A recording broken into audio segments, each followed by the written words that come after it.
This program is brought to you by GNRC Hospitals. Quality, value, trust.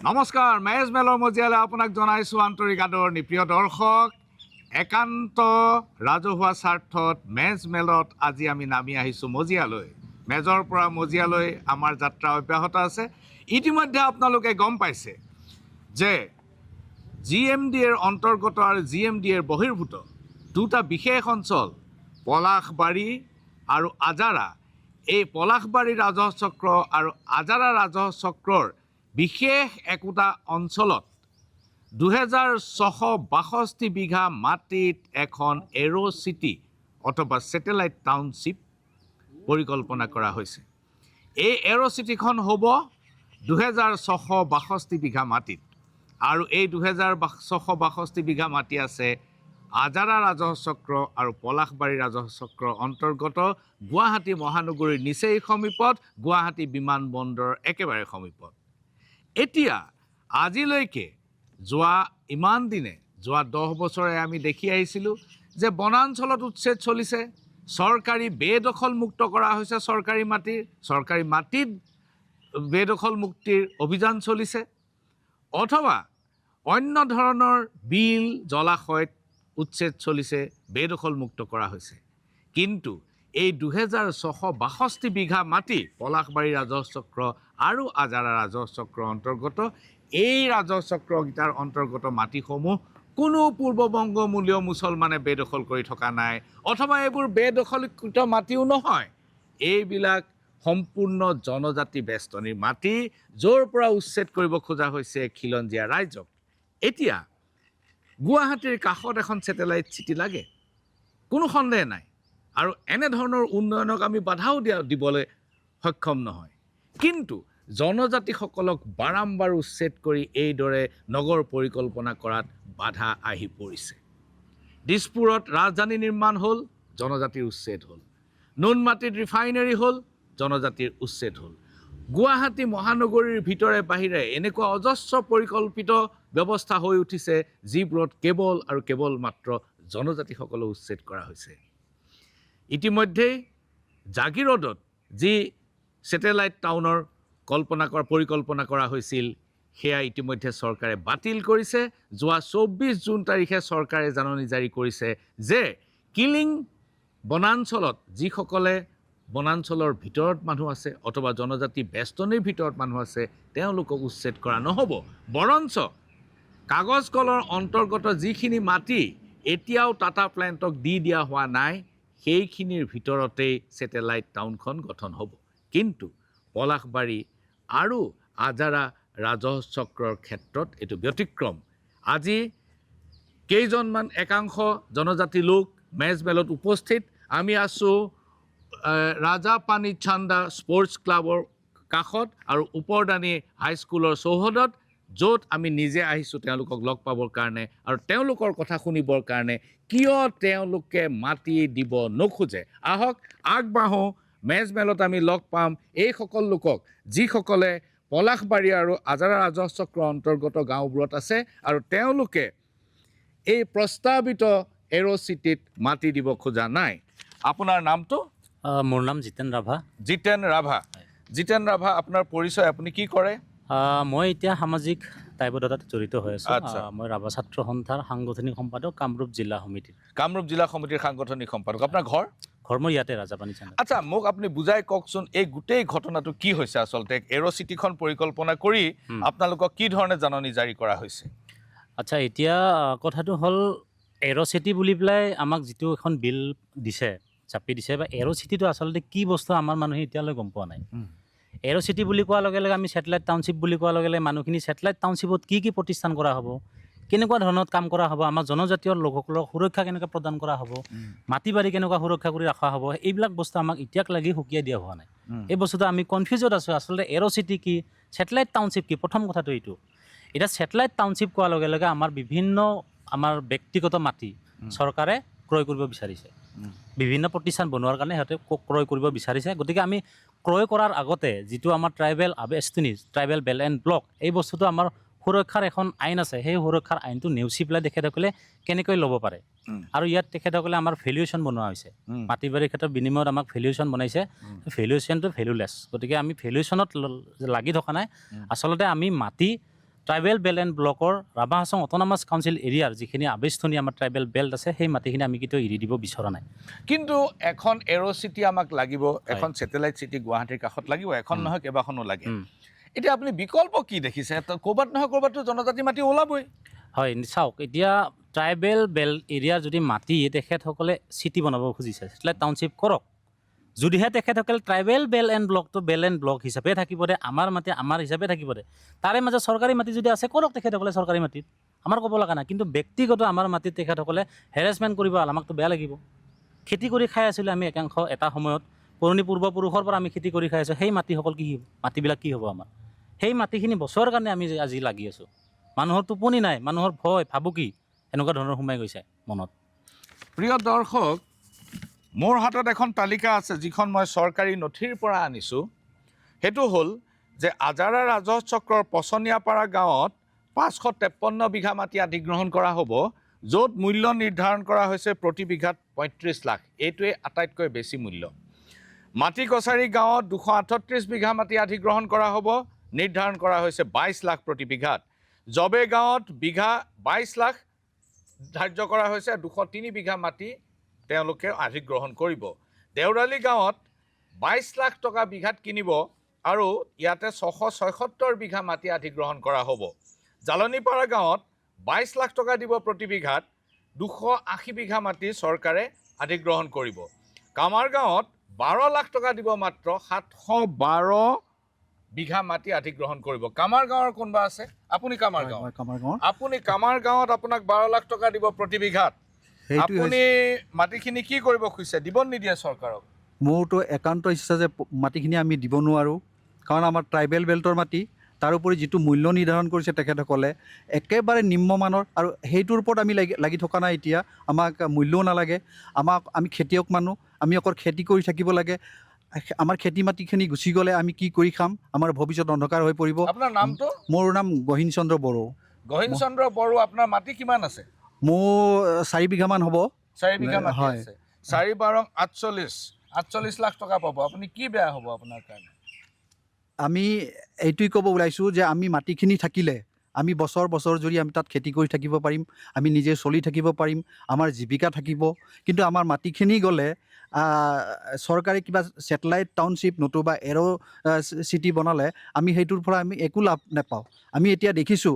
যিবিলাক আমাৰ tribal বেল্টৰ মাটি চৰকাৰে অধিগ্ৰহণ কৰি পেলাই তাত ইণ্ডাষ্ট্ৰী পাতিছে ইণ্ডাষ্ট্ৰীবিলাকত যিবিলাক প্ৰাইভেটাইজেশ্যন কৰিছে আৰু প্ৰাইভেট ইণ্ডাষ্ট্ৰী আছে সেইবিলাকত আমাৰ মানুহ যিবিলাক কাম কৰে তেখেতসকলৰ স্থায়িত্ব নাই 3 মাহমান কাম কৰিব 3 মাহৰ পিছত তেখেতসকলক আকৌ উলিয়াই দিব নতুবা কিবা এটা অজুহাত দিব তেনেকুৱা আমি বুজি পাইছোঁ যে চৰকাৰৰ যিবিলাক প্ৰাইভেটাইজেশ্যনত যিবিলাক উদ্যোগ আছে সেইবিলাক উদ্যোগে আমাৰ মানুহক জীৱিকা দিব নোৱাৰে গতিকে তেখেতসকলৰ ভৱিষ্যত অন্ধকাৰ এইটো খুব গুৰুত্বপূৰ্ণ কথা কৈছে তেখেতে যে চৰকাৰে অধিগ্ৰহণ নকৰিলেও যিবোৰ বেচৰকাৰী উদ্যোগ ইয়াত গঢ়ি উঠিছে সেই বেচৰকাৰী উদ্যোগবিলাকে জনজাতিসকলৰ পৰা মাটি কিনিবৰ সময়ত তেওঁলোকক প্ৰলোভন দিয়ে যে আপোনালোকক যেতিয়া আমাৰ উদ্যোগ হ'ব চাকৰি দিম হয়নে বাৰু হয় সেইটোৱে কথা যেতিয়া চাকৰি দিম বুলি কয় তেওঁলোকে মাটি হেলাৰঙে বিক্ৰী কৰি দিয়ে আৰু চাকৰিত সোমোৱাৰ 3-4 মাহমানৰ পিছত মানুহজনক খেদি দিয়ে গতিকে তেওঁলোকৰ কোনো স্থায়িত্ব নাই মাটিও গ'ল আৰু ইফালে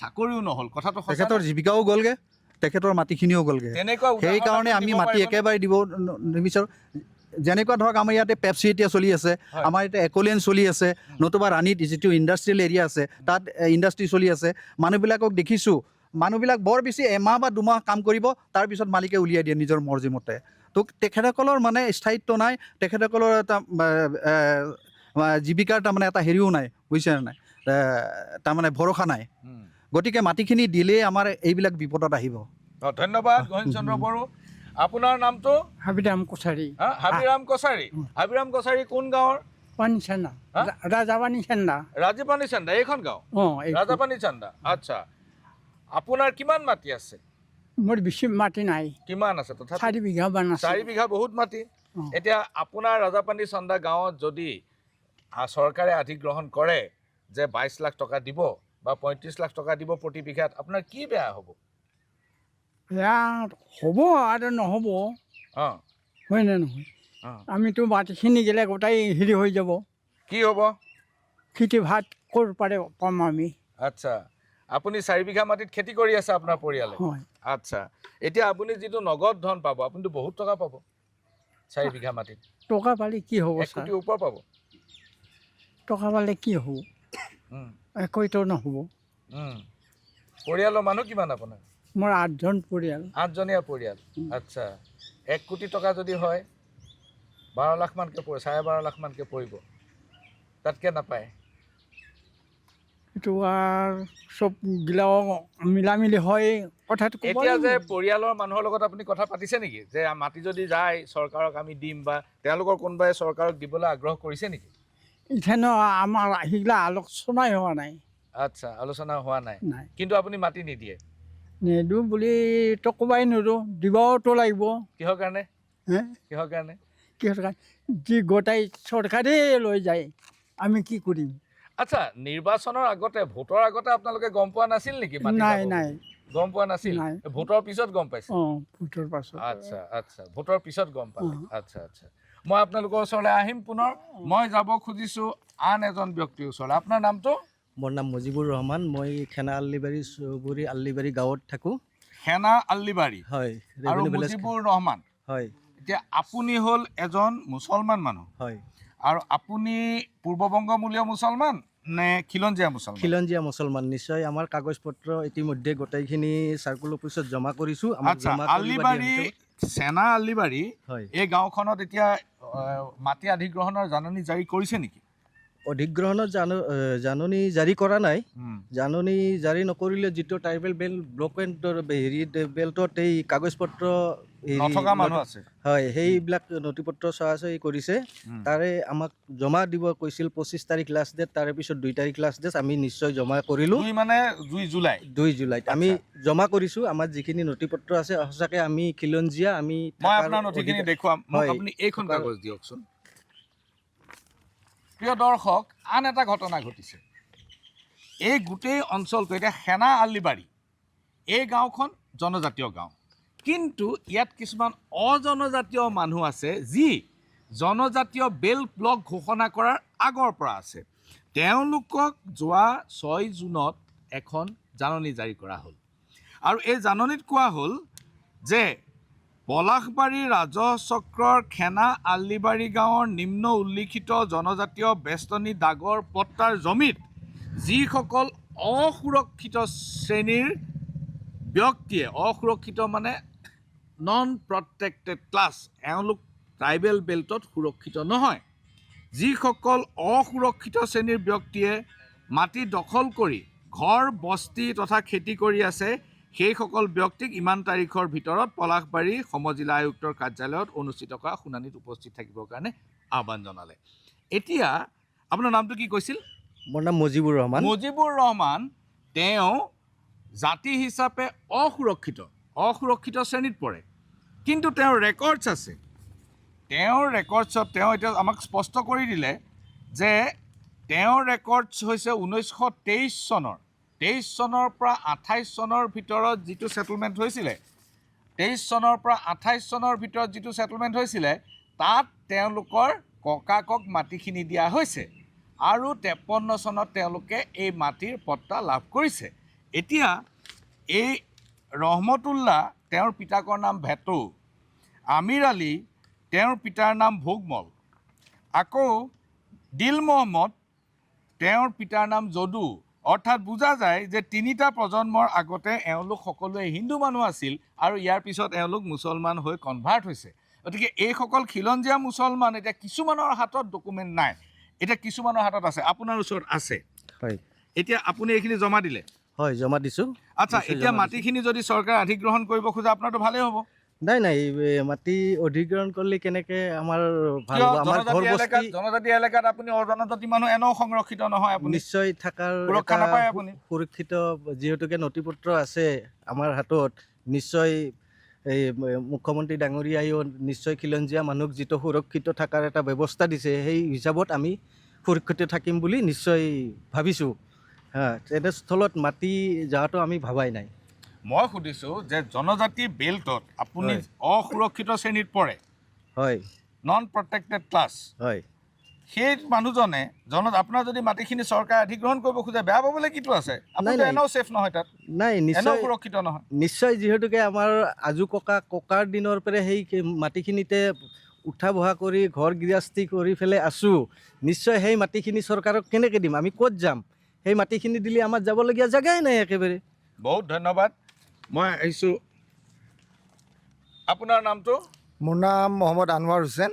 মহম্মদ আনোৱাৰ হুছেইন। হয়। আপোনাৰ গাঁও? খেনা আলিবাৰী। খেনা আলিবাৰী, একেখন হয়, গাঁৱৰে একেখন আপোনালোক? গাঁৱৰে আমি। আৰু আপোনালোক দুইজন অসুৰক্ষিত শ্ৰেণীত পৰে। হয়। যিহেতু আপোনালোক মুছলমান মানুহ, যদিও আপোনালোকৰ ককা বা আজু ককা হিন্দু মানুহ আছিল, যিটো মাটিৰ ৰেকৰ্ডছত ওলাইছে, হয়। যদু বা এনেকুৱা ধৰণৰ ৰেকৰ্ডছত ওলাইছে, হয়। এতিয়া কথাটো হ'ল যে আপুনি ইতিমধ্যে আপোনাৰ প্ৰমাণখিনি দাখিল কৰিছে চৰকাৰৰ হয়, ওচৰত। কৰিছোঁ। এই প্ৰমাণ মতে কি পাইছে আপুনি? এই প্ৰমাণ আপোনাৰ হাতত কি প্ৰমাণ আছে? আমাৰ হাতত যেতিয়া ককাহঁতে মাটি কাগজ দিছিল চৰকাৰে 1923 পৰা 28 ভিতৰত, আৰু 52 চনত তেওঁলোকে আমাক চৰকাৰে মাটি দিছিল যে ট্ৰাইবেল বেল্টত সেই সময়ত যিকোনো ব্যক্তি থাকিব পাৰে, আৰু ট্ৰাইবেল বেল্টৰ সেই সুবিধাখিনি ল'ব পৰাকৈ আমাক সেই সুৰক্ষিতটো দি থৈ গৈছে এই মাটিৰ হেৰিতে। আৰু সেই হিচাপ মতে আমি যিসকলৰ 23-28 আছে তেওঁলোকে সেই সুৰক্ষিত লাভ কৰিব বুলি মই ভাবোঁ, যিহেতু চৰকাৰী ডকুমেণ্টছেই আছে যে 23-28 থকা ব্যক্তিসকলে তাত যিকোনো জাতিৰ হ'ব পাৰে, মুছলমান হ'ব পাৰে, হিন্দু হ'ব পাৰে, তেওঁলোকে কিন্তু ট্ৰাইবেল বেল্টৰ সকলোখিনি সুবিধা গ্ৰহণ কৰিব পাৰিব। এতিয়া আপোনাৰ মাটিখিনিৰ ৰেকৰ্ডছখিনি আপুনি জমা দিলে, দিছোঁ। চৰকাৰে আপোনাৰ পৰা সাক্ষ্য ল'ব খুজিলে, শুনানি ল'ব খুজিলে, হয়। আপুনি জমা দিলে। এতিয়া মাটিখিনি আপোনাৰ পৰা যদি অধিগ্ৰহণ কৰে, আপুনি তাত বেয়া পাবলগীয়া কিটো আছে? এতিয়া আমাৰ তাতে দুটা কথা হৈ আছে। আমাৰ খেনাআলিবাৰী গাঁৱত 3টা চুবুৰী, আৰু এটা আমি য'ত আছোঁ সেইখিনি হ'ল আল্লিবাৰী। আল্লিবাৰী গাঁওখনত সম্পূৰ্ণ মুছলমান মানুহ আছে, আৰু এটা চুবুৰী হ'ল আমাৰ ধৰমপুৰ গাঁও, তাতে আমাৰ হিন্দু ভাইসকল আছে, আৰু এটা চুবুৰী হ'ল ইছলামপুৰ, য'ত 9কৈ গৰাখহনীয়া মুছলমান মানুহ আহি বসবাস কৰি আছে, নতুনকৈ আহিছে। তেওঁলোকৰ কিন্তু এনেকুৱা নথি পত্ৰ তেওঁলোকৰ নাই। যদি চৰকাৰে ভাবে যদি তেওঁলোকক আমি ইয়াত থাকিব দিব পাৰোঁ, নাথাকিব দিব পাৰোঁ, চৰকাৰৰ কথা, তেওঁলোকে তেওঁলোকৰ কথাখিনি ভাবিব। কিন্তু আমি যিখিনি অকল মুছলমান হৈ থকা কাৰণে আল্লিবাৰীৰ মানুহখিনি কিন্তু যোৱা মাহৰ পৰা 2 তাৰিখলৈকে একদম গাঁওবুঢ়াৰ পৰা ইত্যাদি কৰি যিখিনি চৰকাৰী আমাৰ আছে, তেওঁলোকে আমাক যথেষ্ট কাগজ বিচাৰি মানে একদম মানুহখিনিক একদম হাৰাশাস্তি কৰাৰ দৰে কৰিছে। আমাৰ গাঁৱৰ প্ৰত্যেক ঘৰ মানুহৰ এতিয়া বুকুত এটা সন্দেহ আৰু ভয় জাগি উঠিছে যে আমাৰ ঘৰ বাৰীখিনি কি কৰিব পাৰে, উচ্ছেদ কৰি দিব নেকি। কিন্তু সেই ভয়ত থকা কাৰণে আমি বহুত অশান্তিত আছোঁ। এতিয়া কথা হ'ল চৰকাৰে আমি যিহেতু ট্ৰাইবেল বেষ্টনীত থাকিব পৰা সুবিধাখিনি দিছে, সেই মৰ্মে আমাৰ ফালে এবাৰ চকু মেলি চোৱাটো ভাল হ'ব যেন অনুৰোধ কৰিছোঁ। বহুত ধন্যবাদ। এইখিনিতে লৈছোঁ ক্ষণিক সময়ৰ বাণিজ্যিক বিৰতি। চাই থাকিব মেজমেল।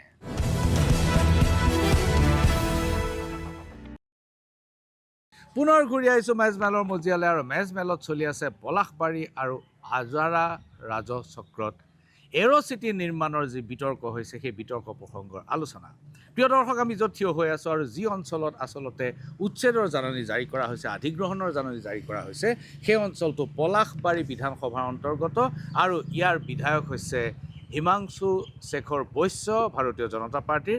কিন্তু তাৎপৰ্যপূৰ্ণ কথা যে নিৰ্বাচনৰ পূৰ্বে এওঁলোকে সমূলি গম নাপালে যে এওঁলোকৰ মাটি অধিগ্ৰহণ কৰিব এৰ' চিটিৰ বাবে। আহক আমি লগ পাওঁ আন এজন ব্যক্তিক। আপোনাৰ নাম কি? নামটো পদুমী। পদুমী কি লিখে? দে লিখো দিয়া। হা? দে। পদুমী দে। ঘৰ ক'ত? এতে কলাবাৰতে আমাৰ। আপোনাৰ মাটিৰ কিবা জাননী আহিছে নেকি? নাই। জাননী অহা নাই, কিন্তু মাটি যাব বুলি গম পাইছে আপুনি? গম পোৱা বৰ্তমান নাই এতিয়াও। গম পোৱা নাই? নাই। আচ্ছা, এতিয়া আপোনাৰ কোন গাঁও? গানটো ইয়া মানে নামটো কমলপাৰাই পৰে, অলপমান বাকাৰাপাৰা হৈকেনে গ'লে অংকবাদী স্কুল এখন পাব না, সেইখিনিতে? আচ্ছা আচ্ছা।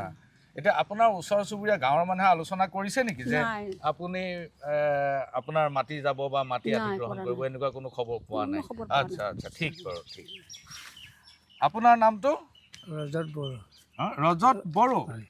ৰজত বড়ো আপোনাৰ ঘৰ ক'ত এতিয়া গাড়ী পানী ঢালে কলাপাৰা গৈ কলাপাৰা। কলাপাৰা গৈ আচ্ছা আপোনাৰ মাটি কিমান আছে এই 2 বিঘা আচ্ছা আপোনাৰ মাটি যাব বুলি আপুনি শুনিছে নেকি শুনিছোঁ হেৰি আলোচনা হৈছে আলোচনা কৰা শুনিছোঁ মই আচ্ছা এতিয়া আপুনি কি ভাবিছে মই কি হয় মাটিটো লাগব আমাৰ ঘৰতে নিজৰ হেৰি হা মাটিটো আমি কৰি খেতি কৰিম বুলি ভাবিছোঁ আৰু আচ্ছা কিন্তু 2 বিঘা মাটি যদি আপোনাৰ যায় আৰু যদি আপোনাক 35 লাখ টকা দিয়ে আপুনি 70 লাখ টকা পাব দেখোন আপোনাৰতো লোকচান নাই নাহে, আপুনি 2 নালাগে। বিঘা মাটি খেতিয়ে কেইটা মানুহে খাব খাম সেইকেইটাই খাই বছৰি খাম 5জন মানুহ আচ্ছা কিন্তু আপুনি তাত কি হ'ব বুলি শুনিছে আপোনাক কি কৈছে মানুহবিলাকে এনেই শুনিছোঁ আৰু কিবা এটা হ'ব বুলি আচ্ছা আপুনি ভালকৈ গম পোৱা নাই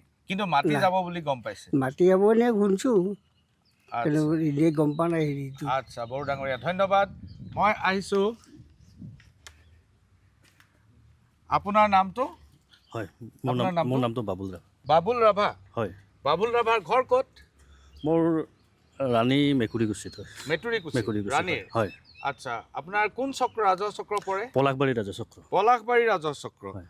পলাশবাৰী ৰাজহ চক্ৰৰ সেনা আলিবাৰীলৈ জাননী গৈছে হয় হয় এতিয়া আপোনালোকে গম পাইছে নেকি যে আপোনালোকৰ মাটিও যাবলৈ বুলি ব্যৱস্থা কৰিছে নাই আমাৰ মাটি যাবৰ কাৰণে মানে এতিয়াও জাননী যোৱা নাই যদিও তো এনেকুৱা হৈছে আমাৰ পলাশবাৰী ৰাজচক্ৰ আৰু আজাৰা ৰাজচক্ৰ তো এই দুয়োখন ৰাজচক্ৰৰ যিসমূহ গাঁও আছে খেনা আলিবাৰী আপোনাৰ এইফালে আমাৰ কুমাৰ গাঁও দেৱৰ আলি দেওৰালি জবেগাঁও মাটিকাচনি মাটিকাচনি ৰাজাপানী চান্দা আন্ধেৰিজুলি জবে কচনীয়াপাৰা পচনীয়াপাৰা প্ৰায় 16খনমান গাঁৱৰ মানুহক এৰ'চিটি আৰু আমাৰ যি টাউনশ্বিপ বনোৱাৰ কাৰণে ইতিমধ্যে চৰকাৰে জাননী প্ৰেৰণ কৰিছে তো আমি বিচাৰোঁ এই যি পলাশবাৰী ৰাজচক্ৰৰ অন্তৰ্গত এই যিকেইখন ৰাজহ গাঁও আছে এই ৰাজহ গাঁওকেইখন সম্পূৰ্ণ বেল্ট এৰিয়া ট্ৰাইবেল বেল্টত পৰে তো গুৱাহাটী সম্প্ৰসাৰণ নাইবা এৰ'চিটিৰ নামত তো আপুনি চাওক বাৰ বাৰ আমাৰ জনজাতিসকলকে চৰকাৰখনে উচ্ছেদ বা আওকাণ কৰি আহিছে কিয়নো বেলতলাত আপুনি চাওক জনজাতীয় বেষ্টনীৰ মাটি জনজাতিসকলক উচ্ছেদ কৰি তাত ৰাজধানী তাত বনাইছে তো এতিয়া আপুনি তাত যদি মানে চোৱা যায় তাত জনজাতীয় মানুহ কমপ্লিট তাত নাইকিয়া হৈ গৈছে ঠিক সেইদৰে এই আজাৰাৰ পৰা এই যি ৰাণীলৈকে যি এৰ'চিটি আৰু আমাৰ যি টাউনশ্বিপ বনাবৰ বাবে চৰকাৰে যিটো প্ৰস্তুতি কৰিছে তো ইয়াতো আমাৰ যি জনজাতীয়সকলকে তেওঁলোকে পুনৰবাৰ উচ্ছেদ বা তেনেধৰণৰ কাৰ্য কৰিবৰ কাৰণে তেওঁলোকে বিচাৰি আছে তো আমি বিচাৰোঁ যে আমি যিহেতুকে খেতি বাতি লৈ আমি ব্যস্ত থাকোঁ আমি খেতিয়কৰ ল'ৰা আমাৰ জীৱিকাই হৈছে খেতি প্ৰায় সংখ্যক মানুহে আমাৰ ইয়াত চাকৰি বাকৰি নাই তো খেতি বা যিকোনো পশুধন আদিকে কৰি আমি জীৱিকা নিৰ্বাহ কৰোঁ তো আমি বিচাৰোঁ আমাৰ যিখিনি মাটি সেই মাটিখিনি আমাক লাগে আৰু জনজাতীয় আৱেষ্টনীৰ ভূমিত আমাৰ যিসকল অজনজাতীয় আমাৰ পূৰ্বৰে পৰা 23-28 লগত যি ছেটেলমেণ্ট সময়তে তেওঁলোকে আছিল আমি সুন্দৰভাৱে ইয়াত মিলা প্ৰীতি হৈ আমি ইয়াত বসবাস কৰি আছোঁ তো আমি ইয়াতে বিচাৰোঁ যে আমি সুন্দৰভাৱে এই অঞ্চলত সকলেও অসমত যেনেকৈ বিভিন্ন জাতি জনগোষ্ঠী লগ লাগি আমি বসবাস কৰি আছোঁ ঠিক আমি ৰাণীতো বিভিন্ন জাতি জনগোষ্ঠী লগ লাগি ইয়াতে সুন্দৰভাৱে আমি জনজাতীয় আৱেষ্টনীৰ ভিতৰত হ'লেও আমি সুন্দৰভাৱে মানে ইয়াত বসবাস কৰি আছোঁ আশা ৰাখিছোঁ আমাৰ যি ভূমি সেই ভূমিখিনি চৰকাৰে অধিগ্ৰহণ নকৰি আমাক যাতে সুন্দৰভাৱে আমাক জীয়াই থাকিবলৈ দিয়ে তাৰ বাবে মুখ্যমন্ত্ৰীলৈ আহ্বান জনাইছোঁ বহুত ধন্যবাদ ৰাভা ডাঙৰীয়া আপোনাৰ নামটো মোৰ নাম কল্যাণ বড়ো কল্যাণ বড়ো কল্যাণ বড়ো আপোনাৰ ঘৰ ক'ত? মোৰ ঘৰ একচুৱেলি পাটগাঁৱত হয় অঁ আৰু মই একচুৱেলি পাটগাঁৱৰ মানে লাটত আমাৰ এইটো যোৱা নাই আৰু মই জবেৰ আশে পাশে থাকোঁ, জবেত থাকোঁ। জবে গাঁৱত আপোনাৰ ঘৰ? ঘৰটো কিন্তু মোৰ পাটগাঁৱৰ হয় হেৰিটো। আচ্ছা। কিন্তু মই ইয়ালৈ আহিছোঁ কিয়, এওঁলোকে মোক নিমন্ত্ৰণ কৰিছে যে মোৰ মাটিও নাই, কিন্তু যিহেতু আমাৰ তাত আমাৰ গাঁৱৰ মানুহবিলাক বহুত খেতি মাটি আছে, তেওঁলোকে কৃষিৰ ওপৰত নিৰ্ভৰ, তেওঁলোকৰ মাটিবিলাক যিহেতু চৰকাৰে অধিগ্ৰহণ কৰিব বিচাৰিছে, ইয়াৰ কাৰণে মোক কৈছে যে আপুনি মোক কৈছে, ৰাইজে জনাইছে যে কি কৰা যাব। কিন্তু যিহেতু ইয়াতে এনেকৈ ধৰণৰ এটা আমাৰ আজি প্ৰাগ নিউজৰ থ্ৰত যিটো এটা হেৰি হ'ব, তালৈকে অলপ যাওঁচোন, কথাবিলাক অলপ পাতোঁ, সেইবুলি মই ইয়ালৈ গুচি আহিলোঁ। আৰু সেই মানে যিটো এৰ'চিটি বা টাউনশ্বিপ কৰিব বিচাৰিছে আমাৰ কৃষিভূমিত, সেইটো এক প্ৰকাৰ আমি সম্পূৰ্ণ তাৰমানে আমি তাৰ কাৰণে যোগ্য নহয় আৰু আমি মাটি নিদিওঁ। আৰু লগতে আমাৰ এই কৃষিভূমিৰ লগত আমাৰ যিবিলাক আমাৰ হাতী আছে পাহাৰত, সেই হাতীও কেতিয়াবা আহি কৃষিভূমিত আহি পেলাই তেওঁলোকে বিচৰণ কৰি কৃষি অলপ খাই পেলাই সেনেও জীয়াই থাকে। আৰু ইয়াৰ লগতে আমাৰ মানুহখিনিও জীয়াই থাকে। আৰু ইয়াৰ লগত তাৰমানে আমাৰ হাতীখিনি আহি পেলাই তাত মানে আমাৰ ধগতাৰা আৰু এই বিল আছে, মানে জলাশয় আছে, তাত আহি তেওঁলোকে সুন্দৰভাৱে গা ধুই বিচৰণ কৰে, সেইটো সুবিধা হৈ আছে। আৰু তাৰ লগতে আমাৰ যদি আমাৰ এই কৃষিভূমিত আমাৰ অসম গভৰ্ণমেণ্টে যিটো টাউনশ্বিপ কৰি পেলাই আমাৰ কৃষকক এই অৱস্থা কৰিব বিচাৰিছে, আৰু লগতে হাতী আমাৰ যিটো আমাৰ এইফালে হাজাৰ হাজাৰ বিঘা মাটি আমি হাতীৰ কাৰণেও খেতি কৰিব পৰা নাই, তাতো কৃষকৰ বহুত লোকচান হৈ আছে। গতিকে এইবিলাক তেওঁলোকে নজৰ দিব লাগে। চৰকাৰে এই আমাৰ যে হাতীৰ কিমান অসুবিধা কৰিছে, চৰকাৰৰ সেইবিলাক নজৰ নাই, কিন্তু আমাৰ যিখিনি কৃষি কৰি আছে ৰাইজে, তাত তেওঁলোকৰ হেন চকু পৰিছে। আমাৰ যিবিলাক কৃষি আছে এইবিলাক বাকাৰ পৰা আমাৰ পাটগাঁৱৰ ভিতৰত, তেওঁলোক সেইবিলাক খেতি কৰিবৰ কাৰণে সুবিধা কিয় কৰি নিদিয়ে? হাতী কিয় সুৰক্ষা কৰিব পৰা নাই? তেওঁলোকৰ হাতী কৰিডৰ আজি যাই তাত হাতীও বিচৰণ কৰে, অলপ চলপ হাতীয়ে আমাৰ সেই মানুহ কৃষকে খেতি কৰা ধানো খাই পেলাই তেওঁলোকে জীয়াই আছে। কিন্তু এইটো কাৰণে আমি ৰাইজৰ লগতে আমি তাৰমানে মাটি, এতিয়া আপুনি যিখন গাঁৱত থাকে জবে গাঁৱত 203 বিঘা মাটি অধিগ্ৰহণ কৰিব আৰু তাত 22 লাখকে টকা ধাৰ্য কৰা হৈছে। এটা জবে গাঁৱৰ মানুহ কোনোবাই মাটিটো চৰকাৰক দিব বিচাৰিছে নেকি? নাই, মই জবেৰ লগতো মই তেওঁলোকৰ আলোচনা কৰিছোঁ, তাত তেওঁলোকৰ কিছু মানে অলপ মিটিঙত বহিছোঁ, তেওঁলোকে কোনো পধ্যে তাৰমানে মাটি নিদিয়ে। আৰু যিটো ভেলিউশ্যন দিছে সেইটো একেবাৰে মানে নিম্নমানৰ। গতিকে সি টকা লৈ তেওঁলোকে জীয়াই থাকিব নোৱাৰে, কাৰণ সি টকা লৈ অন্য জেগাত তেওঁলোকে যে ভিটি মাটি যাওক, অন্য জেগাত সি টকা লৈ পেলাই তেওঁলোকে অন্য মাটি নাপায়, সেইটো নিম্নমানৰ। গতিকে তেওঁলোকে সেইটো ভয় আৰু লগতে মানে মাটি নিদিওঁ বুলি চবেই কৈছে। বহুত ধন্যবাদ। প্ৰিয় দৰ্শক, আপোনালোকে দুটামান শব্দ শুনি আছে, সেইটো হৈছে 23-28। 23-28টো অৰ্থ হৈছে 1923 চনৰ পৰা 28 চনৰ ভিতৰত যিটো বন্দবস্তি প্ৰক্ৰিয়া আছিল, সেই বন্দবস্তি প্ৰক্ৰিয়াৰ অধীনত বহুত মানুহক ইয়াত মাটি দিয়া হৈছিল।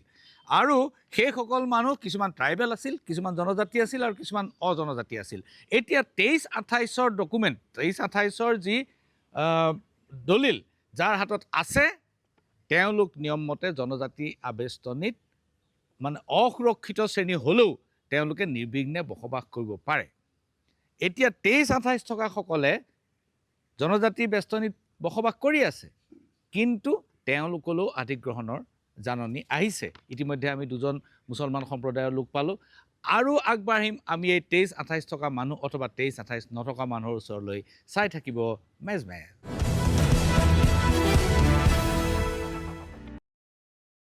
পুনৰ ঘূৰি আহিছোঁ মেজমেলৰ মজিয়ালৈ। মই এতিয়া যাম আন এজন ব্যক্তিৰ ওচৰলৈ। আপোনাৰ 23-28 আছে? 23-28 হ'ল 23 চনৰ পৰা 1923 চনৰ পৰা 28 চনৰ ভিতৰত যিসকলক মাটিৰ বন্দবস্তি দিয়া হৈছিল, নহয় জানো? আচ্ছা, আপোনাৰ নামটো? মহম্মদ জয়নাল আলী। মহম্মদ জয়নাল আলী। আপুনি কিবা লেণ্ড ডকুমেণ্ট আনিছে নেকি? মাটি আনিছে নেকি? একেলগে আছে? জয়নাল আলীৰ নামটো তাত আছে নেকি? ইয়াতে নাই বাৰু, আপোনাৰ ওচৰত আছে, নিজাকে আছে। আচ্ছা, জয়নাল আলী, আপোনাৰ গাঁও? খেনা আলিবাৰী গাঁৱত আপুনি অসুৰক্ষিত শ্ৰেণীত পৰে। যদিও আপোনাক 23-28ৰ অন্তৰ্গত তাত বন্দবস্তি দিয়া হৈছে, কিন্তু আপুনি অসুৰক্ষিত শ্ৰেণীৰ মানুহ। আপুনি মাটি দিয়াত আপত্তি কি আছে? আমাৰ মাটি দিয়াত এই আপত্তি আছে যে আমি যদি মাটিখিনি দিওঁ, আমি থাকিম ক'ত, খাম ক'ত? আমাৰতো কৰ্ম আমাৰ সেই খেতি কৰি আমি খাওঁ। আমাৰ একো কৰ্ম নাই, আমি হাজিৰা কৰি খোৱা মানুহ, আমি এই খেতিখিনিত হাজিৰা কৰোঁ আৰু খাওঁ। আমাৰ সেইখিনি যদি যায় আমি খাম কি? আমাৰ ল'ৰা ছোৱালীক পুহিম কি? আমাৰ ল'ৰা ছোৱালী থাকিব জাগা আমি দিম ক'ত? আমাৰতো সেইখিনিও নোহোৱা হৈ যাব। আমিতো কোনো বাংলাদেশৰ পৰা আহি থকা মুছলমান নহয়। আমাৰ ইয়াতে জন্ম, আমাৰ ইয়াতে আমাক কয় ককা এটা হাতৰ পৰা আমি ইয়াতে আছোঁ। আমাক যদি ইয়াৰ পৰা মানে খেদি দিয়ে আমি যাম ক'ত? আগতে বঙালীবিলাকৰ মাটি আছে, তেওঁলোকে ইয়াতে ভাঙি দিলে তাতে আমি যাম ক'ত? আমাৰতো ক'তোই নাই, আমাৰ জাগাও নাই, আমি যাম ক'ত? আমি থাকিল মৰিলে আমি ইয়াতে মৰিম, বাচিলে আমি ইয়াতে বাচিম। আমাৰ সেইখিনিয়ে, আৰু তাক বাহিৰে আমাৰ কোনো উপায় নাই। ধন্যবাদ। আপোনাৰ নামটো? ধীৰাজ। হা? ধীৰাজ ধীৰাজ। ধীৰাজ কি লিখে? বাৰাইত। ধীৰাজ বৰাইত। অঁ। আপোনাৰ নামটো শুনি মোৰ এনেকুৱা লাগিছে আপুনি চাহ জনগোষ্ঠীৰ লোক নেকি? প্ৰাক্তন চাহ জনগোষ্ঠী। হা? আপুনি আগতে চাহ জনগোষ্ঠী আছিল, মানে চাহ বাগিচাত আছিলে? চাহ বাগিচাত আছিলোঁ যদি কাম কৰা নাই। কাম কৰা নাই, আচ্ছা। আপোনাৰ গাঁওখন কোনখন? পানীখিনি এইখনেই। এইখনেই, আচ্ছা। আপোনাৰ ইয়াত কিমান দিন হ'ল মাটি লোৱা? বহুত দিন হ'ল। আপুনি লৈছিল নে আপোনাৰ দেউতাই লৈছিল? আমাৰ দেউতাই লৈছিল। দেউতাই লৈছিলে, আচ্ছা। আপোনাৰ কিমান মাটি আছে? খেতি মাটি নাই মোৰ। খেতি মাটি নাই, অকল ভেটি মাটি আছে? খেতি মাটি আছে। আচ্ছা। এতিয়া আপুনি শুনিছে যে আপোনাৰ ভেটি মাটিত প্ৰশাসনে অধিগ্ৰহণ কৰিব? এতিয়া ভালকৈ শুনা নাই। অঁ, কিন্তু যাব বুলি আপুনি শুনিছে? শুনিছোঁ এনেকৈ। আচ্ছা। এতিয়া আপুনি সেইটো মাটি দিয়াত কিমান আছে? ভেটি মাটি কিমান আছে? 4 বিঘামান আছে। 4 বিঘা? 4 বিঘা যথেষ্ট মাটি। তাৰ ভাগ হৈছে 3 বিঘা আছিলোঁ ভাগ হৈছে। আচ্ছা। এতিয়া আপুনিতো বহুত টকা পাব। টকা পালে কি হ'ল? ভেটি মাটি মানে থাকিম ক'ত? আপোনাক যদি বিকল্প কিবা ব্যৱস্থা দিয়ে? ব্যৱস্থা ক'ত দিব আৰু? ব্যৱস্থাৰ সম্ভাৱনা দেখা নাই আপুনি? আচ্ছা, বহুত ধন্যবাদ বৰাইক ডাঙৰীয়া। মই আহিব খুজিছোঁ আপোনাৰ ওচৰলৈ, আপুনি বুমটো ল'ব। আপোনাৰ নামটো? নমস্কাৰ, মোৰ নাম জিতু মুৰাৰী। জিতু মুৰাৰী। হয়। জিতু মুৰাৰীৰ ঘৰ ক'ত? মোৰ ঘৰ ৰাজাপানী চান্দাতে। ৰাজাপানী চান্দা। জিতু মুৰাৰী, আপোনাৰ উপাধিটোৱে হয়, কি জাতি সূচায়? মই আদিবাসী ল'ৰা। আদিবাসী ল'ৰা। আপোনালোক ইয়াত কিমান দিন আছে? আমিতো বহুত আগৰ পৰাই আছে। মোৰ ককা দেউতাৰ আগৰ পৰাই, জেঠাহঁতৰ দিনৰ পৰাই আমি বসবাস কৰি আহিছোঁ ইয়াতে। আৰু যিহেতু তাৰমানে এইটো এৰ'চেটি কৰাৰ তাৰমানে প্ৰকল্প লৈছে, তাত তাৰমানে আমাৰ মাটি 4 বিঘামান মাটি আছে। তো তেনে অৱস্থাত মই চৰকাৰক ক'ব বিচাৰিছোঁ, তো এৰ'চেটি কৰিলে আমাৰ কোনো ধৰণৰ লাভ নহ'ব ইয়াতে।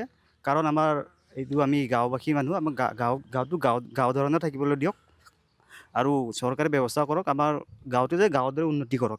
আমাক ইয়াতে স্কুল লাগে, কলেজ লাগে, ভাল মেডিকেল লাগে, আৰু মানুহখিনিক এতিয়ালৈকে পাত্তা দিয়া নাই। সেই পাত্তাবিলাক দিয়া ব্যৱস্থা কৰক। খিলঞ্জীয়া মানুহে পাত্তা পোৱা নাই। হৈছে নাই? হয়, আছে। মোৰ মাটিৰ পাত্তা আছে, বহি থকা মাটিৰ পাত্তা আছে। কিন্তু সেইবিলাক মাটিবিলাক অলপ আমাৰ আছিলে, ৰায়ত আছিল, 52 মাটি আছিল, ৰায়তী স্বত্ব। হয়। আচ্ছা। তো সেইবিলাকৰো অলপ কিবা কিবি অলপ আছে। কিন্তু আমাৰ এটা শংকা হৈছে, কালি পৰহি যদি আমি হওঁ, তো আমাৰ নটিচ কোনো ধৰণৰ আমাৰ তাত হাতততো নাহিব, এইটো মালিক পক্ষৰ তাত যাব। আমিতো ৰায়ত আছোঁ, আমাৰ তাত কোনো ধৰণৰ নটিচ নাহিব। তো সেনেকৈ অৱস্থাত আমি অতীতৰ পৰা জেঠা ককাই এই আবদ্ধ কৰি থকা মাটিখিনি আমি এনেই অথলে যাব দিব নোৱাৰোঁ। আপোনাৰ মাটিৰ আচল মালিক কোন? মাটিৰ মালিকটো এতিয়া ভালদৰে আমি নাজানো। তো ৰায়ত হেৰিটো আছে, খতিয়ানখন আছে বাৰু। ৰায়ত খতিয়ানখনততো মালিকৰ নাম আছে? হয়, আছে। নামটো চাইছে নেকি? চোৱা নাই এতিয়ালৈকে। আচ্ছা।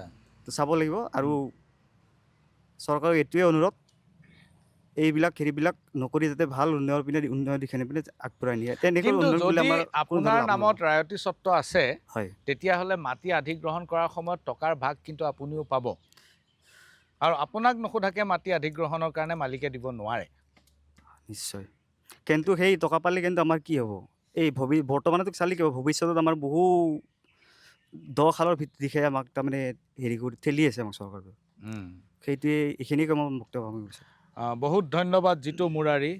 প্ৰিয় দৰ্শক, এইটো এটা বেলেগ ধৰণৰ মানে বিষয়টো এনেকুৱা, আপোনালোক যিসকলে অসমৰ ভূমি ৰাজহ ব্যৱস্থা ভালদৰে জানে, তেওঁলোকে এই কথাটো জানে যে কিছুমান মাটিৰ মালিক আছে, বহুত ডাঙৰ মাটি থাকে তেওঁলোকৰ, 100 বিঘা 200 বিঘা মাটি থাকে। আৰু এওঁলোকে কিছুমান আধিয়াৰক বা ৰায়তক এই মাটিখিনি খেতি কৰিবলৈ দিয়ে। ইয়াৰ বিনিময়ত ইয়াত যিটো উৎপাদন হয়, সেই উৎপাদনটো দুই পক্ষৰ মাজত ভাগ বতৰোৱা হয়, নহয় জানো? আচ্ছা। এতিয়া আধুনিক ব্যৱস্থা মতে, যিটো শৰৎ চন্দ্ৰ সিনহা ডাঙৰীয়াৰ চৰকাৰৰ পিছত এটা ব্যৱস্থা আহিল যে যিখন ভূমি দলিল থাকিব, সেই ভূমি দলিলখনত মালিকৰ নামো থাকিব আৰু লগতে ৰায়তৰ নামো থাকিব। আৰু ইয়াত কোৱা হয় ৰায়তী স্বত্ব। অৰ্থাৎ ভূমি মালিকৰ অধিকাৰ আৰু ৰায়তৰ অধিকাৰ সমানে দলিলত লিপিবদ্ধ থাকিব। এতিয়া জিতু মুৰাৰী আদিবাসী সম্প্ৰদায়ৰ ডেকা, তেওঁৰ ভয় হৈছে যে যিহেতু মাটিৰ মালিকে কোনো কাৰণতে এই ৰায়তসকলক উৎখাত কৰিব নোৱাৰে, তেওঁ সেই আশা বাদ দিলে। গতিকে মাটিৰ মালিকে হয়তো চৰকাৰৰ জাননী পাই মাটিখিনি চৰকাৰক দি দিবও পাৰে, যিটো জিতু মুৰাৰীৰ অজ্ঞাতে হ'ব পাৰে, নহয় জানো? হা, নিশ্চয়। আচ্ছা, এতিয়া যদি জিতু মুৰাৰীৰ অজ্ঞাতে মাটিৰ মালিকে চৰকাৰক মাটিখিনি দি দিয়ে, তেতিয়া জিতু মুৰাৰীক উচ্ছেদ কৰিবলৈ 24 ঘণ্টা সময়ো নালাগে আৰু তাৰ কাৰণে আইনগত সকলো ব্যৱস্থা সম্পূৰ্ণ স্পষ্ট থাকিব। গতিকে এই ধৰণৰ কিছুমান জটিলতা এই মাটিবিলাকত আছে, যেনে 23-28 আছে, যেনে ৰায়তী স্বত্বৰ মাটি আছে, যেনে জনজাতি বেল্টৰ মাটি আছে। গতিকে এই ধৰণৰ কিছু জটিলতা এই মাটিবিলাকত আছে। আৰু আগবাঢ়িম আমি এই 23-28 থকা মানুহ অথবা 23-28 নথকা মানুহৰ ওচৰলৈ। চাই থাকিব মেজমেজ।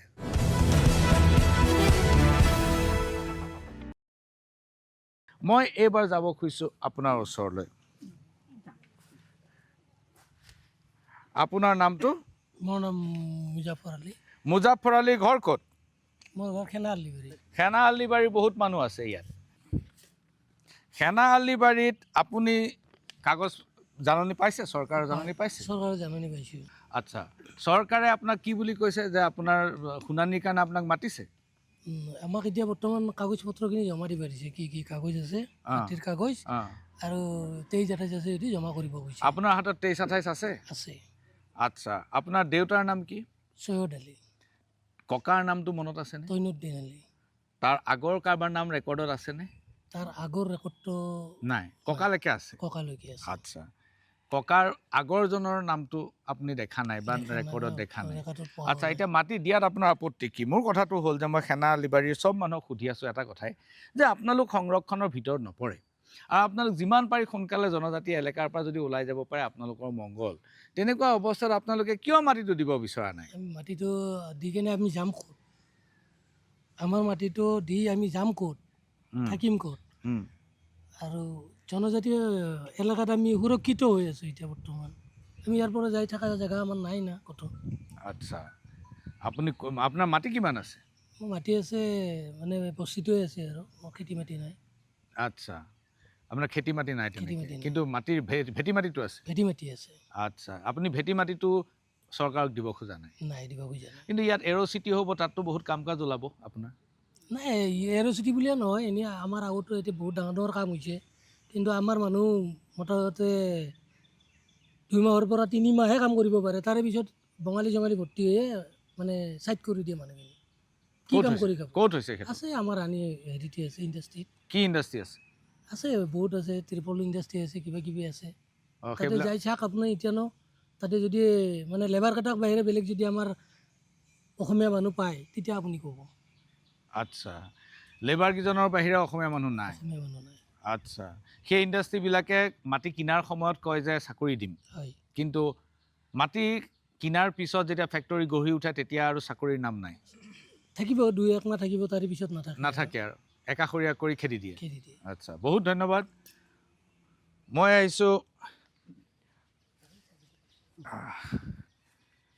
আপোনাৰ নামটো? জিতুল ৰাভা। অঁ, জিতুল ৰাভা, ঘৰ ক'ত? ঘৰ মোৰ ৰাজাপানী চান্দা। ৰাজাপানী চান্দা। আচ্ছা, আপোনালোকৰ ঘৰত মাটি আছে? হয়। কিমান আছে জানেনে? আমাৰ থকা মাটিখিনি আছে বৰ্তমান। কিমান বিঘা? কিমান বেছি বিঘা? নাই, 1 বিঘামান আছে। 1 বিঘা ৰায়তী মাটি। ৰায়তী মাটি? হয়। আপোনাৰ অঞ্চলটো জনজাতি বেষ্টনীত পৰে নেকি ঘৰটো? হা, বেল্টত পৰে আমাৰ মাটিটো। পৰে, কিন্তু তাতো আপুনি ৰায়তী হৈ পেলাই আছে? হয়। হা, হয়। আপোনাৰ মাটিৰ আচল মালিকৰ নাম আপুনি জানেনে? যতীন চন্দ্ৰ দত্ত আছিল নেকি? যতীন চন্দ্ৰ দত্ত? হয়। জনজাতি বেষ্টনীত যতীন চন্দ্ৰ দত্তই কেনেকৈ ঘৰ ল'লে, কেনেকৈ মাটি কিনিলে আপুনি জানেনে? সেইটো মই নাজানো, আমাৰ দেউতাইও ভালদৰে নাজানে। আমাৰ আটাৰ জানিব, বহুত আগতে অহা মানুহ। আপোনালোকৰ হাতত 23-28 জাতীয় ডকুমেণ্ট আছে নেকি? এনে আমাৰ তাতে খাতিয়ান এখন আছে। খাতিয়ান আছে? হয়। খাতিয়ানত যতীন দত্তৰ নাম লিখা আছে? হয়, আছে। আৰু আপোনাৰ ককাৰ নাম লিখা আছে নে দেউতাৰ নাম? আমাৰ ককাৰ নাম আছে। ককাৰ নাম আছে? আচ্ছা, তেতিয়া যতীন চন্দ্ৰ দত্ত মালিক আৰু আপোনাৰ ককা ৰায়ত ৰাইটি নহয় জানো? হয়। আচ্ছা, এতিয়া মাটিখিনি যদি চৰকাৰে লয় হয়। আপুনি নিশ্চিত নে যে আপুনি টকা পাব? টকা লৈ কি হ'ব, আমাৰ থকা জেগা যিহেতু নাই। আৰু একচুৱেলি এইখিনি যিখিনি চিটি বনাব বুলি কৈছে, আজি হয়তো আমাৰ এইখিনি জাননী অহা নাই, হয় চিটিটো হোৱাৰ পিছত আমাৰ ইফালেও আহি যাব, তেতিয়া আমি ক'ত থাকিম, ক'ত যাম? আচ্ছা আচ্ছা সেইটোৱে ডাঙৰ সমস্যা আমাৰ। আচ্ছা, এতিয়া চিটি হ'লে আপোনালোকলৈও জাননী আহি যাব? পিছলৈকে হয়তো আহিব পাৰে, বহুত জেগাত সেনেকুৱা হৈ আছে, হয়তো আজি অহা নাই, আজি এইখিনি লৈছে, খেতি মাটি লৈছে, কালি আমি থকা জেগাখিনিও লৈ ল'ব। তাৰ কাৰণে যাতে সেইখিনি অলপ সুৰক্ষিত কৰে চৰকাৰে। আচ্ছা, বহুত ধন্যবাদ। মই আহিছোঁ, আপোনাৰ নামটো? থিয় হৈ লওক আপুনি। মোৰ নাম শ্ৰী দীপক মুৰাৰী হয়। দীপক মুৰাৰী, আপুনি আদিবাসী সম্প্ৰদায়ৰ লোক? আদিবাসী সম্প্ৰদায়ৰ হয়। আপোনাৰ গাঁও? ৰাজাপানী ৰাজাপানী চান্দা। হয়। আচ্ছা, আপোনালোকে ভয় কৰিছে যে আপোনালোকৰ মাটি গুচি যাব পাৰে, হয়। এই ভীতিৰ কাৰণটো কি? মইতো একো কাৰণ দেখা নাই। কাৰণটো এটা স্পষ্টভাৱে ক'ব বিচাৰোঁ মই, যে এটা সকলো মানুহখিনিৰ এটা ভয় ভাবুকি এটা সোমাই গৈছে যে এতিয়া আমি পূৰ্বপুৰুষৰ পৰা খেতি কৰি খাই চলি অহা মানুহ হয়। তো এইখিনি সময়ত চৰকাৰে এনেকুৱা আমাৰ নথি পত্ৰ পঠিয়াইছে আমাৰ এইখিনি এলেকাত, যে এই মাটিখিনিক লৈ চৰকাৰে ল'ব বিচাৰিছে যে এৰ' চিটি আৰু টাউনশ্বিপ বনাবৰ বাবে। তো মই ক'ব বিচাৰোঁ যে এৰ' চিটি আৰু টাউনশ্বিপ বনালে আমাৰ কি লাভ আছে? আমাৰ গোটেই ফালৰ পৰা একে ধৰণৰ আমাৰ ক্ষতিয়ে হৈ আছে। কেনেকৈ ক্ষতি হৈ আছে? এনেকুৱা কাৰোবাৰ আছে 2 বিঘা মাটি, কাৰোবাৰ আছে 1 বিঘা মাটি, কাৰোবাৰ আছে 4 বিঘা মাটি, বা কাৰোবাৰ আছে 5 বিঘা মাটি। সেই 5 বিঘা মাটি পূৰ্বপুৰুষৰ পৰা খেতি কৰি চলি আহি আছে। তো খেতি কৰি চলি আহি থকাৰ পাছত এতিয়া যদি চৰকাৰক সেইখিনি মাটিখিনি যদি চৰকাৰক দিয়া যায়, তো অহা ভৱিষ্যলৈকে সেই মাটিখিনি নাপাই পেলাই আমাৰ অহা ভৱিষ্যত যিবিলাক আকৌ উঠি আহিব, ল'ৰা ছোৱালী আহিব, তো সেইবিলাকে খাব কি কৰি? এতিয়া আমাৰ এইটো আমাৰ জন্মতে এতিয়া আমি খেতি কৰি খাই আহি আছোঁ, আৰু এটা সময়লৈকে আহিব কেনেকুৱা যে খেতি কৰিবলৈ মাটি নোহোৱা হ'ব। চিটি বনাব, কাম দিম বুলি, চাকৰি দিম বুলি পেলাই, চাকৰি দিব ক'ত? এমাহ কৰাব, 2 মাহ কৰাব, তাৰপাছত সেই মানুহজনক খেদি দিব। আমাৰ মানুহ খেদি পেলাই বাহিৰা আউটৰ মানুহখিনিক ৰাখিব, বঙালী ৰাখিব, বিহাৰী ৰাখিব, বা বেলেগ দেশৰ মানুহ আহি পেলাই ৰাখিব, কিন্তু আমাৰ মানুহখিনিৰ কাম নোহোৱা হ'ব। তো গতিকে লাষ্টত গৈ হ'ব আমাৰ মানুহখিনিৰ গোটেইখিনি নিৰুপায়। বুজি পালোঁ মুৰাৰী ডাঙৰীয়া। এতিয়া কথাটো হ'ল যে আপুনি এইটো ভয় কৰিছে যে কিন্তু উন্নয়নটো হ'ব লাগিব। উন্নয়ন হ'ব কেনেকুৱা? উন্নয়ন হ'বলৈ কাৰণে কোনো পৰ্যায় ইয়াতে দেখাই নাই, ৰাস্তাই দেখি পোৱা নাই এতিয়ালৈকে। আপুনিতো মাটি নিদিলে উন্নয়ন নহ'ব। 1 বিঘা মাটি চৰকাৰক দি পেলাই উন্নয়ন হ'ব বুলি পেলাই আমি কেনেকুৱা ভাবিম? নিজৰ থাকিবলৈ ঠাই ভেটিয়ে নাথাকিলে, খাবলৈ খেতি মাটিয়ে নাথাকিলে উন্নয়ন কেনেকুৱা হ'ব? বহুত ধন্যবাদ, বহুত ধন্যবাদ। এইখিনিতে লৈছোঁ ক্ষণিক সময়ৰ বাণিজ্যিক বিৰতি। চাই থাকিব মেজমেল।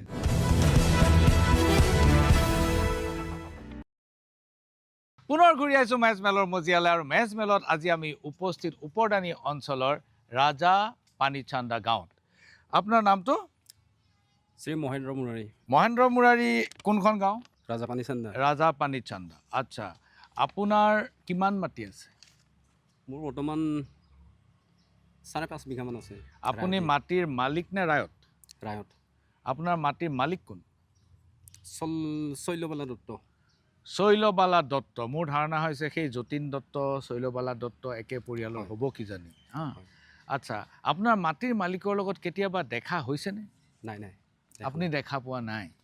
এতিয়া যদি মাটি ইয়াৰ পৰা অধিগ্ৰহণ কৰে, তেতিয়াহ'লে মাটিৰ মালিকে যদি চৰকাৰক দিবলৈ সাজু হয়, আপুনিতো একো কৰিব নোৱাৰিব। আপুনি কি কৰিব তেতিয়া? এতিয়া অলপ ভয় হৈ আছে যে আমি আমাৰ ককা দেউতাতে সেই মাটি খেতি কৰি যিকলৈকে বৰ্তমান এতিয়ালৈকে চলি আছে যেতিয়া, সেয়েহে আমিও ঠিক তেনেকৈ এতিয়াও চলি আছোঁ। সেইখিনি যদি গুচি যায় আমাৰ হাতৰ পৰা, তেতিয়াহ'লে আমাৰ ল'ৰা ছোৱালীবিলাকে কি কৰি পেলাই চলিব, বা আমি কি কৰি পেলাই চলিম? আপুনি খেতি কৰে? হয়, এই 2 বছৰমান হৈছে বৰ্তমান বন্ধ কৰি ৰখা হৈছে, অলপ হাতীৰ উৎপাতৰ কাৰণে। হাতীয়ে আপোনাৰ শইচ খায়? হয়। আচ্ছা, হাতী আহে তাৰমানে আপোনাৰ মাটিলে? আহে। আচ্ছা, চ' হাতীৰ উৎপাতৰ কাৰণে কিছুমান মাটিত আপুনি খেতি কৰিও লাভ নোহোৱা হৈছে। অঁ আচ্ছা আচ্ছা, এতিয়া আপোনাৰ মনত ভয় সোমাইছে। হয় সোমাইছে। ৰাস্তা কি বিচাৰি পাইছে? ৰাস্তা এতিয়া মইতো ভাবোঁ কি যে যেনেকৈ মাতি তেনেকৈ থাকক, আমি কোনোপধ্যে চৰকাৰক দিব নিবিচাৰোঁ। আচ্ছা, বহুত ধন্যবাদ। মই আহিছোঁ আপোনাৰ ওচৰলৈ। আপোনাৰ নামটো? মোৰ নামটো সতীশ কছাৰী, সতীশ কছাৰীৰ ঘৰ ৰাজাবানী চেণ্ডা। আপোনাৰ কিমান মাটি আছে? মোৰ দেউতাৰ আছে, মোৰ নাই, মানে দেউতাৰ মানে মৰে। এতিয়া এই 14 বিঘা আছে। 14 বিঘা, যথেষ্ট মাটি আছে। এতিয়া এইখিনি জনজাতীয় অঞ্চলৰ মাটি। হয়। আপুনি চৰকাৰে অধিগ্ৰহণ কৰিব বুলি শুনিছে নেকি? হয় শুনিছোঁ। আচ্ছা, যদি অধিগ্ৰহণ কৰে আপুনি মাটি দিব নিদিয়ে? নিদিওঁ। কিয়? কাৰণ সেই খেতি পথাৰৰ লগতে আমাৰ ঘৰখন চলি আছে। কিন্তু যদি চৰকাৰে এতিয়া যিটো কৰোঁ বুলি কয় সেইটো কৰেই, গতিকে এতিয়া চৰকাৰে যদি কৰিব খোজে আপুনিতো বাধা দিব নোৱাৰে। হয়। আপুনি কি কৰিম বুলি ভাবিছে? কি কৰোঁ চাওঁ, এতিয়া একো ক'ব পৰা। আচ্ছা, বহুত ধন্যবাদ সতীশ কছাৰী। মই পুনৰ আহিছোঁ ৰাভা ছাত্ৰ সন্থাৰ নেতা জিতেন ৰাভাৰ ওচৰলৈ। আচ্ছা, মই যিটো বুজিলোঁ ইয়াত মাটি জটিলতা কিছু আছে এই অঞ্চলটোত। প্ৰথম কথাটো হৈছে যে 23-28। হয়, 23-28 এতিয়া তাত দুটা শ্ৰেণীৰ মানুহ আছে। তাত নটিছখনত স্পষ্টকৈ কোৱা হৈছে যে যিসকলৰ 23-28 দলিলখন নাই তেওঁলোকক কিন্তু উচ্ছেদ কৰা হ'ব। তেওঁলোকৰ ক্ষেত্ৰত আপুনি কি ভাবিছে? চাওক, এইটোতো সংবিধানে এখন বনোৱা আইন, যিহেতু অসম চৰকাৰে সেইখন বনাই থৈ দিছে যে যিখন 23-28 বুলি ক'লে আপুনি, সেই অধীনত যিটো 23-28 তেখেতসকলে প্ৰমাণপত্ৰ দেখাব পাৰিছে, সেইটো সাংবিধানিক মতে তেখেতসকলৰ অধিকাৰ। যদি সঁচাকৈ অধিকাৰ বুলি আছে বুলি চৰকাৰে কৈছে, যিহেতু তেখেতসকলে জিকিব অভিয়াছলি। তাৰ মাজত যদি কিবা যাৰ 23-28 আছে তেওঁলোকৰ সমস্যা নাই, হয় হয়, কিন্তু যাৰ 23-28 নাই তেনেকুৱা মানুহো বহুত আছে খেনা আলিবাৰীত। হয় হয়, সেইটো কথাটো হ'ল আচলতে চাওক, 23-28টোৰ যিসকলে পোৱা নাছিলে তেখেতসকলক মাটি আৰম্ভণি সময়ত যেতিয়া বসবাস কৰিব দিছিলে কোনে? প্ৰথম আমি চৰকাৰী কৰ্তৃপক্ষকে ধৰিব লাগিব। মানুহ এজন বহি থাকোঁতে বিচাৰ লোৱা দায়িত্বটো কাৰ আছিল? চৰকাৰৰ কৰ্তৃপক্ষৰে দায়িত্ব আছিল। তেখেতসকলক বহাই দিয়াৰ পাছত তেখেতে বিশেষকৈ বেলেগ ধৰণৰ আইন আনি পেলাই মানুহখিনিক খেদাৰ যদি এটা ৰাস্তা ওলায়, সেইটোতো আমি ক'ব নোৱাৰোঁ। অভিয়াছলি তেখেতসকলৰ যদি কাগজ পত্ৰ নাই, অভিয়াছলি যাবই লাগিব। ট্ৰাইবেল আৱেষ্টনী এটা এৰিয়া, আৰু যদি আছে সেইটো চৰকাৰক আমি ধৰিম। থাকিব তেখেতসকলে কেনেকৈ পাৰিল? এই বস্তুটো চৰকাৰক আমি ধৰিব লাগিব। গতিকে এইটো ইছ্যুত আমি যাব নিবিচাৰোঁ। আচ্ছা, তেখেতসকলে নহয় জিতেন ৰাভা ডাঙৰীয়া, মোক এটা কথা কওক, ইয়াত আৰু এটা জটিলতা আছে। এতিয়া কেইবাটাও পৰিয়াল মই দেখিলোঁ যে তেওঁলোক ৰায়তী স্বত্বত আছে। এইটো এটা ডাঙৰ সমস্যা হয় আচলতে। মই তেতিয়া ক'ব বিচাৰিছিলোঁ এই কথাটো। আচলতে ৰায়তী মাটি আপোনাৰ এই যিকেইটা আপোনাৰ ৰেভিনিউ পাইছে, বিশেষকৈ আমাৰ কামাৰ গাঁওখন ক'লোঁ, 60-70% আপোনাৰ ৰায়তী মাটি পাব ইয়াত। কামাৰ গাঁৱত 712 বিঘা মাটি অধিগ্ৰহণ কৰিব। তাৰে 500 বিঘাই পাব আপুনি ৰায়তী মাটি। আচ্ছা, তাত ধাৰ্য কৰা হৈছে 12 লাখ টকা প্ৰতি বিঘাত। এইটো ভেলুৱেশ্যনটো মই তেতিয়াই কৈছোঁ, ভেলুলেছ। ভেলুৱেশ্যনৰ লগত আমাৰ মেটাৰেই হোৱা নাই। বাট আমি মাটিখিনি কেনেকুৱা সুৰক্ষা কৰিব লাগিব। প্ৰথম কথা, ৰায়তী মাটিখিনি আমি বিভিন্ন পৰ্যায়ত বিভিন্ন আইনত আমি বসুন্ধৰা 1-ৰ পৰা 2.0 আহি গ'ল। সেই ৰায়তী মাটিবিলাক আমি মালিকী স্বত্ব কৰাৰ কাৰণে এপ্লিকেশ্যন কৰা হৈছিল। গতিকে সেই এপ্লিকেশ্যন কৰা ফাইলবিলাক গোটেই ফেইল হৈছে। দিয়া নাই দিয়া নাই। গতিকে ৰায়তী পাট্টাৰ মাটি মালিকী স্বত্ব নকৰাকৈ তেখেতসকলে এৰ' চিটি, ছেটেলাইট টাউনশ্বিপ, GMDA বিভিন্ন আইন আনিব ধৰিছে। গতিকে আমি সেইটোত আমি মানি ল'ব নোৱাৰোঁ। প্ৰথম তেখেতসকলে যদি সঁচাকৈ জনজাতীয় আৱেষ্টনী সুৰক্ষা যদি কৰিব বিচাৰিছে, তেখেতসকলে ৰায়তী স্বত্বৰ মালিকী স্বত্ববিলাক, ৰায়তী মাটিখিনি যিবিলাক মালিক আছে তেখেতসকলক মালিকী স্বত্ব প্ৰদান কৰক। আৰু যিসকল জনজাতীয় মানুহ, চিডুল কাষ্টৰ পৰা, চিডুল ট্ৰাইবৰ পৰা যিসকল আৱেষ্টনী ক্ষমতা ল'ব পৰা মানুহ আছে তেখেতসকলক মাটিৰ পট্টা প্ৰদান কৰক। চৰকাৰী মাটি যিবিলাকত আছে, একচনা মাটি, তৌজি মাটি, বিভিন্ন মানুহ আছে আমাৰ। অকল আমাৰ যিখিনি আমাৰ উচ্ছেদ কৰাৰ কাৰণে নটিচ আহিছে, সেই অকল ৰেভিনিউখিনি নহয়, বেলেগ ৰেভিনিউত আপুনি চাব আজি নন কেৰেষ্টেল লেণ্ড, এনচি লেণ্ড আপুনি বিভিন্ন জেগাত পাব। সেই এনচি লেণ্ডবিলাকক আজিকালি ভূমি পট্টা প্ৰদান কৰিব পৰা নাই। এতিয়া চাওক, আপুনি এই আমাৰ ওচৰতে ৰাজাপানী চান্দাৰ পাহাৰৰ সিফালে নতুনকৈ এখন ৰেভিনিউ বনিছে। তাত 1700 বিঘা প্লাছ মাটি নতুনকৈ ৰেভিনিউখনত আছে, য'ত তাতে বসতিপূৰ্ণ মানুহেই নাই, জিৰ', একেবাৰে জিৰ'। সেই এনচি লেণ্ডটো নতুনকৈ ৰেভিনিউ কৰা যুক্তি কি আছে চৰকাৰৰ? যিখন এনচি লেণ্ড, যিখন এনচি গাঁও সেই গাঁওখনত ভূমি পট্টা প্ৰদান কৰিব পৰা নাই। এই জাষ্ট এইবাৰ 2-3খন গাঁৱক দিছে নিদানো হয়তো, সেইটো মই চৰকাৰক ধন্যবাদো দিছোঁ, সেইটো দিছে বাৰু। কিন্তু বহুত বছৰ বসবাস কৰাৰ পিছত কিন্তু এনেকুৱা আৰু গাঁও আছে একচনা তৌজি মাটি গৌ ৰিজাৰ্ভ মাটিত সেইবিলাক আজিলৈকে প্ৰদান কৰিব পৰা নাই। কিন্তু মানুহ নথকা এখন পাহাৰ এনচিলেণ্ড সেইখন আজি ৰেভিনিউ কৰি চৰকাৰে নতুনকৈ কিবা পৰিকল্পনা কৰা যেন অনুভৱ হয়। কাৰণ এইটোত এৰ'চিটি যিটো ছেটেলাইট টাউনশ্বিপ ইয়াৰ লগত কিবা টাচ থকা যেনে লাগে। কিন্তু চিৰসত্য আজি অভিয়াছলি থাকিব সেইটো। আজি 5 বছৰ নহয় 10 বছৰ নহয়, আমি ৰিচেণ্ট দেখা পাম এইটো। ইয়াত কিবা এটাতো কৰিব, ইমান ডাঙৰ এটা প্লেন কৰা নাই এনেকুৱা সহজ সৰলকৈ। এতিয়া ৰায়তী পাট্টাৰ যিখিনি কথাটো আপুনি কৰিলে প্ৰশ্ন কৰিলে মই ভাল পাইছোঁ। ৰায়তীৰ আচলতে চৰকাৰে ৰায়তীৰ যিখিনি সমস্যা আছে সেইখিনি সোনকালে চৰকাৰে মালিকী স্বত্ব কৰক, আৰু যিটো এৰ'চিটি কৰিব বিচাৰিছে সেইটো আমাক নালাগে, সেইটো বন্ধ কৰক। কিন্তু এৰ'চিটি এতিয়া GMDA অঞ্চলটো বৃদ্ধি কৰি গৈ আছে, সম্প্ৰসাৰণ কৰি গৈ আছে। এতিয়া GMDA অঞ্চল সম্প্ৰসাৰণ কৰিবই লাগিব, কাৰণ গুৱাহাটীখনৰ ওপৰত যিটো জনসংখ্যাৰ হেঁচা পৰিছে, গুৱাহাটীখনটো সম্প্ৰসাৰণ কৰিব লাগিব। গতিকে আপুনি উন্নয়নৰ গতিক আপুনি শিক্ষিত মানুহ হিচাপে কেনেকৈ বাধা দিব আৰু কিয় বাধা দিব? এইটো কথাটো আজি যদি আমি এই এষাৰ কথা ক'ব যাওঁ, আমি আজিৰ পৰা বেছি নালাগে 30 বছৰ বেকত যাওঁ, 20 বছৰ বেকত যাওঁ। গণেশগুৰিখন কাৰ আছিল মাটিবিলাক? গণেশগুৰি অভিয়াছলি আমাৰ মানুহ মাটি আছিল, বড়ো ৰাভা মানুহ, কাৰ্বি মানুহ আছিল। আজি কাহিলীপাৰা জুতীয়া এইবিলাকত চাব যাওক আমাৰ ৰাভা মানুহ মাটি আছিল। সেই ৰাভা বড়ো মানুহবিলাক কাৰ্বি মানুহবিলাক ক'ত গ'ল? ছেম আইন, ছেম চিটিৰ কথা কৈছিল, ছেম উন্নয়নৰ কথা কৈছিল, কিন্তু সেই মানুহসকল ক'ত গ'ল? মই ইয়াতে দাস কলিতা মুছলমান ৰাভা বড়োৰ এটা ডিভাইড কৰিব বিচৰা নাই, বাট আমি জনজাতীয় আৱেষ্টনীৰ মাটিখিনি কৈছোঁ, সুৰক্ষাৰ মাটিখিনিৰ কথা কৈছোঁ। তাতেওতো বেল্ট এণ্ড ব্লক আছিল এটা সময়ত। আজি পলাশবাৰীখন যিখন আমাৰ আজিও আছে বেল্ট এণ্ড ব্লক, কিন্তু তাত বেল্টৰ একোৱেই কাম নাই। আজি এয়াৰপৰ্টখন চাব যাওক আপুনি, ইণ্টাৰনেশ্যনেল হ'ব গৈ আছে, কিন্তু সেই ইণ্টাৰনেশ্যনেলৰ এৰিয়াৰ মাটিবিলাক কাৰ আছিল? ট্ৰাইবেল বেল্টৰ এৰিয়াৰ মাটি আছিল। সেইবিলাক কি কৰিল? ডেভেলপ কৰিছেই হয়, কিন্তু সংস্কৃতি ৰক্ষা ক'ত কৰিলে? মেইন কথা সংস্কৃতি থাকিব লাগিব, মাটি থাকিব লাগিব, ভেটি থাকিব লাগিব, পথাৰ থাকিব লাগিব। আমাৰ লক্ষ্য সদায় সেইটো। আপুনি বিধানসভা নিৰ্বাচনৰ আগতে গম পোৱা নাছিল নেকি? এইটো কথাটো আমাৰ একচুৱেলি ছেটেলাইট টাউনশ্বিপ বুলি পেলাই এটা আমাৰ বৰদুৱাৰ বাগানৰ সেইটো কথাহে ওলাইছিল, বাগিচা এৰিয়াত। হয় সেইটো কৈছিল, কিন্তু আমাৰ ৰাণী পলাশবাৰী চাৰ্কল আৰু আজাৰা চাৰ্কলৰ যিখিনি আণ্ডাৰ সেইখিনিত হোৱা নাছিল। যদিও আণ্ডাৰগ্ৰাউণ্ড কিবা হৈ আছিল সেইটো আমি নাজানো, কিন্তু বিশেষকৈ ইলেকশ্যনৰ পিছতহে আমি নটিছবিলাক পোৱা হৈছিল। আৰু এইটো CMৰ সমষ্টি হয়। আমি যিখিনি ৰেভিনিউক লৈ বিশেষকৈ এইবাৰ লাগিছোঁ সেইখিনি CMৰ সমষ্টি। আৰু ইয়াত আমাৰ ইয়াত এটা আক্ষেপ হৈছে আমাৰ গোটেইবিলাকৰো ৰাইজৰ, ইয়াত আমাক শুনানিত মাতা হোৱা নাই।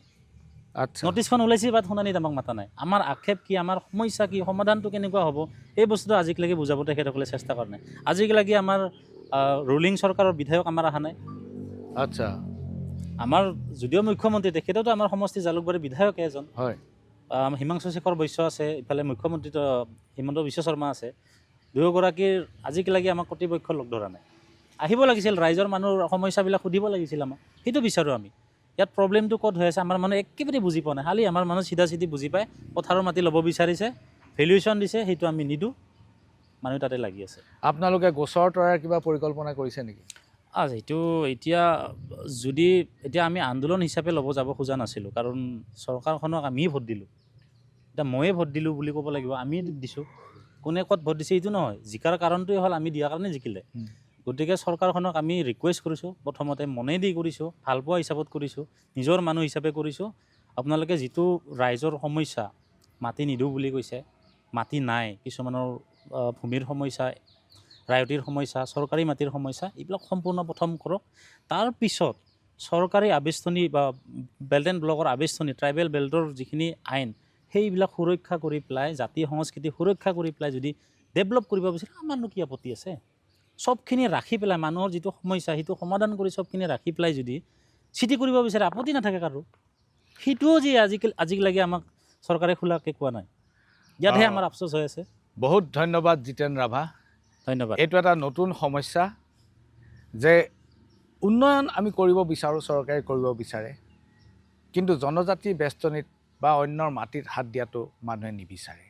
এতিয়া এই মাটিৰ অধিকাৰ আৰু উন্নয়নৰ যিটো আকাংক্ষা, ইয়াৰ মাজৰ সংঘাত অসমত নতুনকৈ আৰম্ভ হৈছে।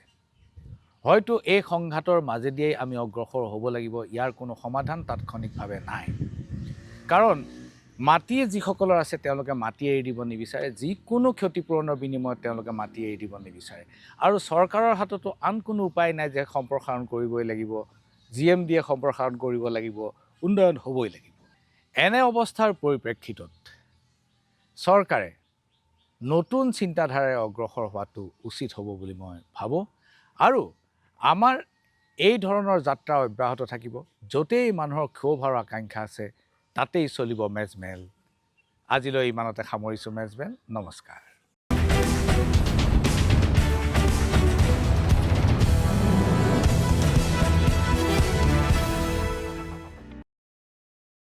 This program was brought to you by GNRC Hospitals. Quality, Value, Trust.